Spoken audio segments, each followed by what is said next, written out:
Thanks for checking in with the Love Them Knives studio today. LTK here. The Amare Pocket Peak. That's the model that we're going to talk about today.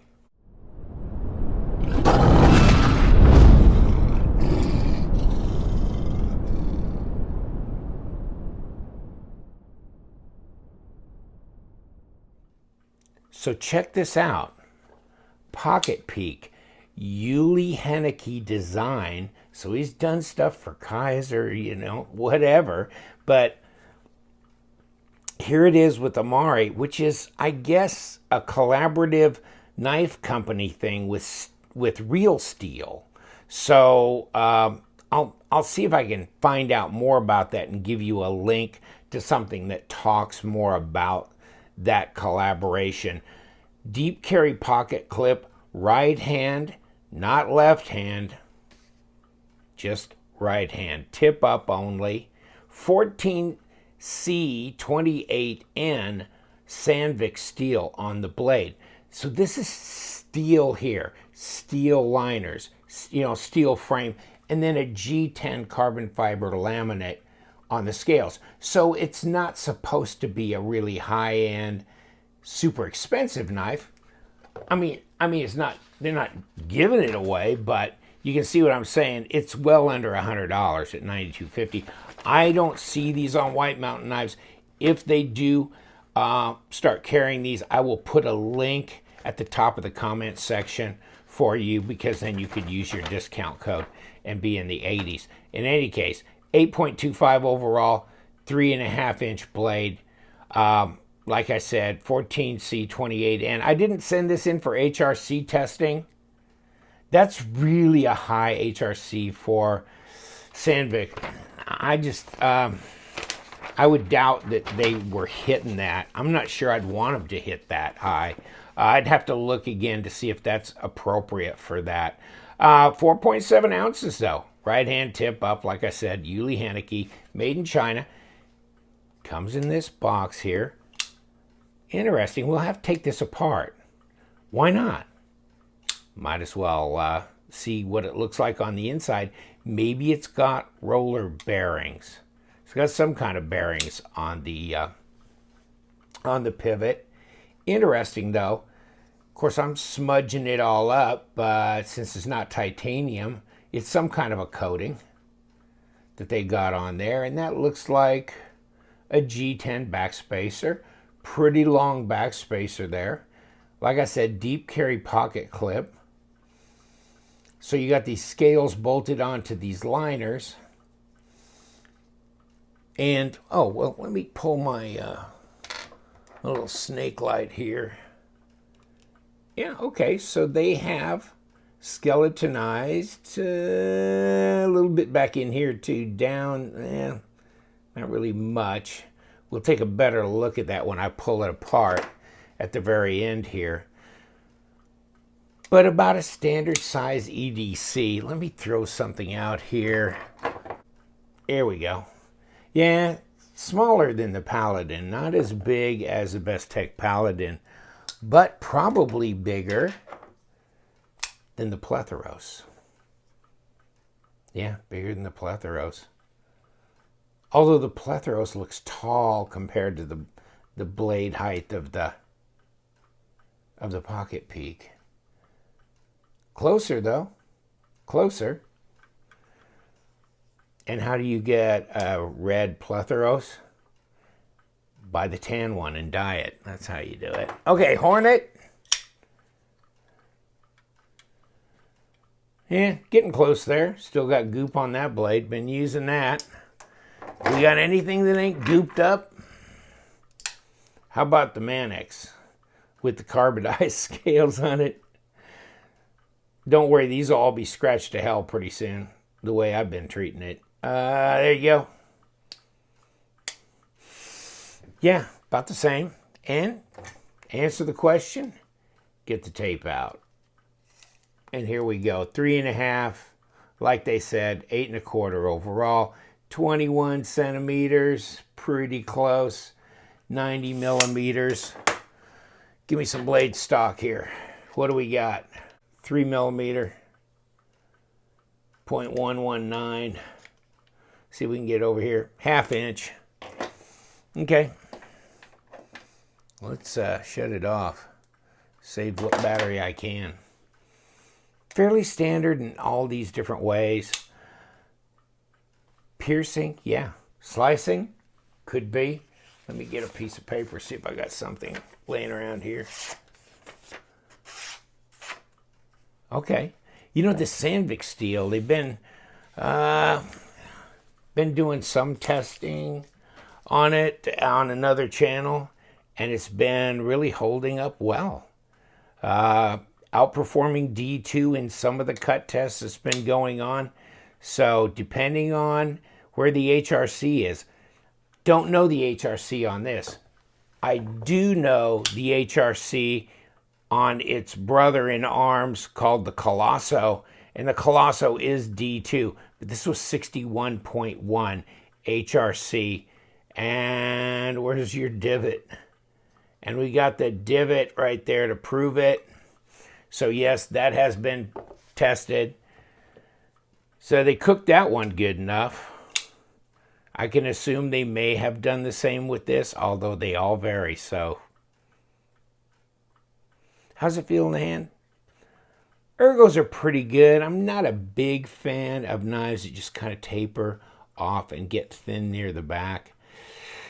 I like, give me more, of this palm swell kind of thing. That feels better in my hands. Oh, that's a, Best-Tech swordfish that's, I died. Or like the Lanyard. That's more ergo-friendly to me. Again, palm swell. But it's still sizable back here. It doesn't wither away near the end. So, no, not my favorite for ergos. The pass-through is easy to get through. There's your lockup, 35-40% at least. D10 on this one is appropriate. By the time that D10 breaks, you're gone. So, no, that's good. The action seems relatively good. Centered, no lock rock, no blade play on this one.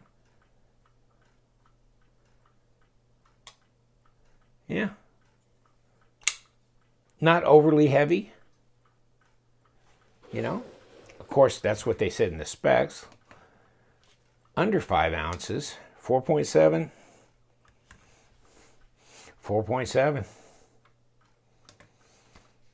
133 grams. That's not too shabby. Yeah, I mean, it pops right out there. Now, you've got a bit of a thumb ramp here, and it's jimped. So you've got good contact there. Sharpening choil on the bottom. Pierce, slice. No lanyard holes. Big, long back spacer.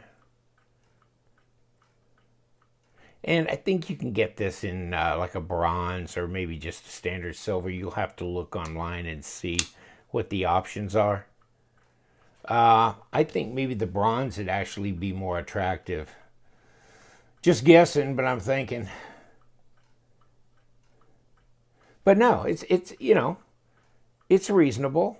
It's not overly fat, and it's not overly anything. It's not too big. It's just right EDC size. Weight-wise, it's within very reasonable specs. Price-wise, it's under $100.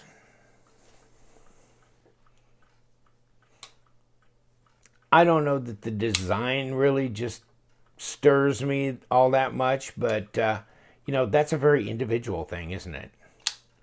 The design. So, not feeling this as much. I don't know why, but this is a design I like, and this is also a Uli Hennicke design, but this gives me better ergos, but it's a mammoth, so it's not really for an everyday carry. But man, talk about a big old heavy hard user, or it's brother in black right here, you know, with the tan scales. That's also a beastly knife. So those are really cool. They've got some other models you might want to peruse just to check them out. New brand out there, kind of interesting. This is a satin grind.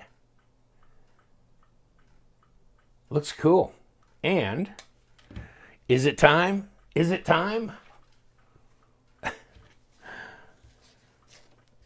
Let's tear it apart. Let's see what's inside. Let's see if they got roller bearings in here. Where's my number 8? Have I got a number 8 hooked up on this end? What all do these take? These are probably all number 6s through here, with my luck, right? So here we go. Oh, so we got a little, see, a little rubber insert there, kind of keep that screw from backing out, I guess, is what that whole purpose is. Let's load this up with a number 6 and see what we can get. And go through the pocket clip. See if we can get in there. Well, come on. There we go.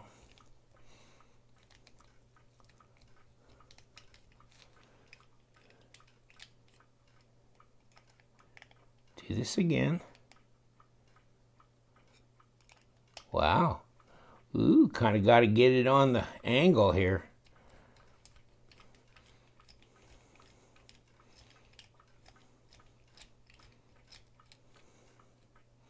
There you go.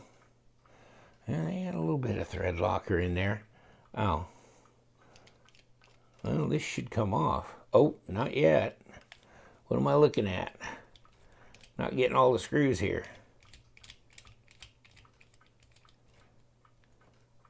And this. Okay, we busted that loose. Now we should, oh, it should pop right off here. Okay, there's the outer scale, as you can see. This is, of course, on the lock bar side. Here's underneath. This has got a bolster here. I don't need to take that off for my own curiosity. And then you can see that little rubber piece in here.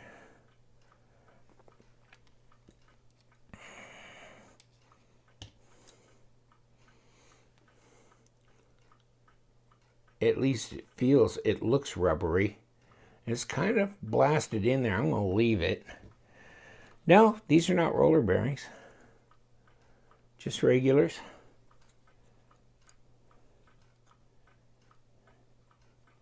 And, well, we got a D-shaped pivot. That's good.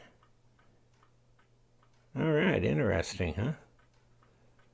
And then the back spacer, which will come right off, which I don't need it to come right off. You can see how it's skeletonized.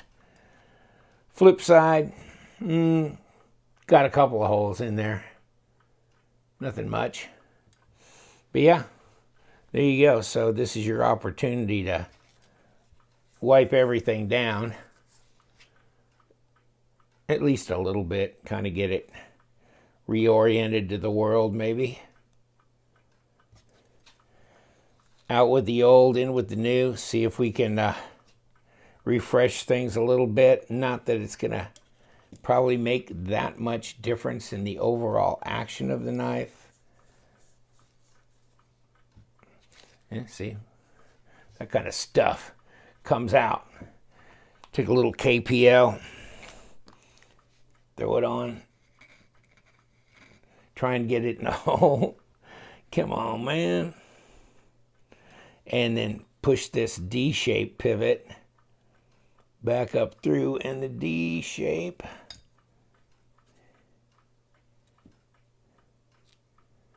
See, you can see where it's flat there at that bottom. Okay, but this comes through from the front, and I just dumped out my little spacer pin here. Okay. There you go. Put us a blade on here. Just like that. Give us just a little too much of everything probably. But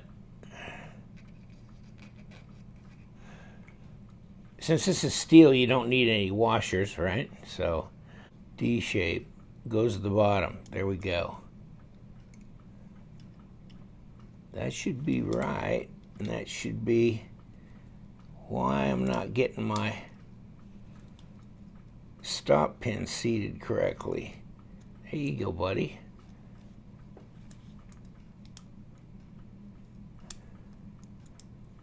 Okay. And what are we doing? Okay, now we got her pushed together. Well, that was a little bit of a pain in the butt, wasn't it? I know I had to get the D shape down to fit this liner in here.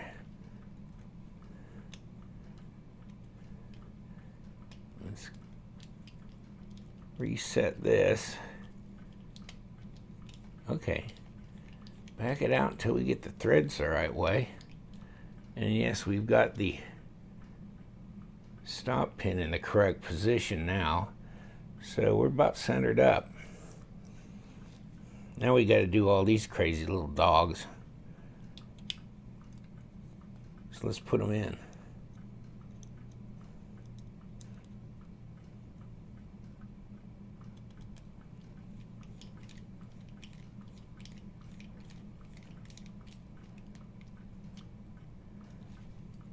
Next.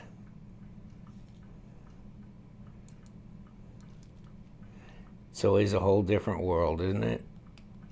Every knife's got a little bit. I always kind of find it silly that people video the disassembly on all these knives, but you know it's really not, because there can be little quirks with different knives. There can be.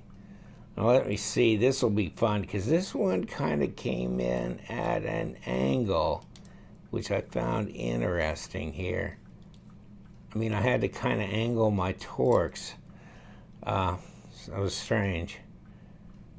Could have got one of my little thin drivers to get it into there. Oh yeah, because still didn't get it right. Okay. Are we gonna get this? You gonna behave?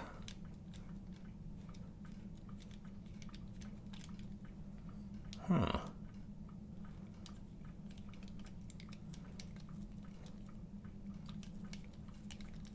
Yeah, okay. It's kind of a squeeze there. I don't know what that was. Maybe it wasn't perfectly machined to fit right in there. But it's there now. You got to get these holes in the clip to, you know, match the holes in the scale perfectly or really close, or you can have a problem. Okay. Well, we're centered. What does my pivot feel like? I think I got it banged down pretty good. Maybe I need to back it off just a tad. And I like to sometimes watch the blade to see if it moves